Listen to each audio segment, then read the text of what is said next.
I'm going to talk to you guys about how to form a thesis statement.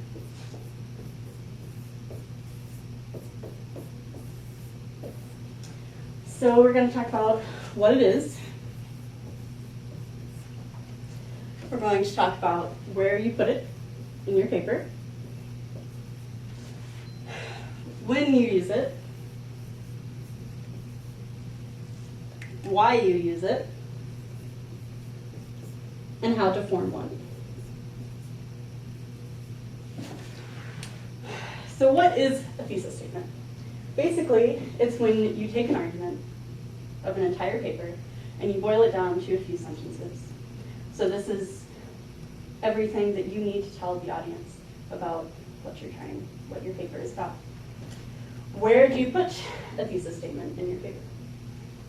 In general, you want to put it in your paper early on, particularly the introduction statement. It is best to put it towards the end of your introduction. That way it's better transition into the rest of your paper. And so in your thesis statement, you'll have topics that you will cover in the paper as well. When you use it, basically whenever you are writing a paper, because the function of the thesis statement is to state your point.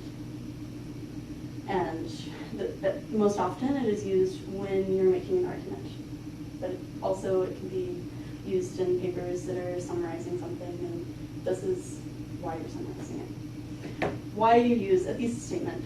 This is so that your audience or your reader knows what you're talking about. So finally, how to form a thesis statement. So you want a dog, and your parents are a little hesitant about this. So you come up with some points of why you want a dog. Why do you want a dog? The teacher's responsibility. Okay. Why do you want it? Sorry, teacher. It protects the house or the family. And it can be a really good friend and eventually a member of the family too. Okay. So in order to take all of these points that you will cover in a letter that you would write to your parents, you would put them together into 1 to 3 sentences addressing the argument at hand. So this family should consider getting a dog because it teaches responsibility, it protects the household, or it's a family or a friend. Tag that to the end of this. So finally, one way to remember some things that you need to include in your thesis statement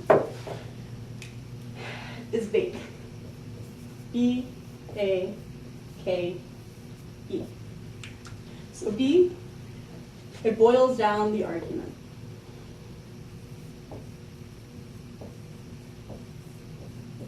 If you don't know how to form your thesis statement after you've written your paper, which you shouldn't write your thesis statement after the paper, but when you know what your points are, think of what is the general thing that you're trying to argue and boil that down to 2 or 3 sentences, maybe even 1 sentence. A, avoid rambling.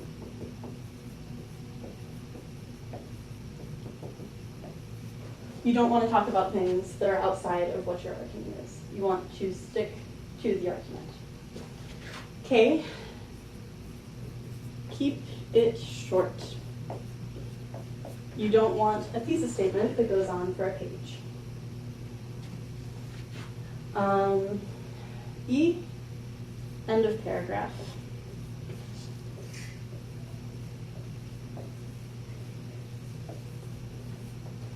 Put the thesis towards the end of the paragraph.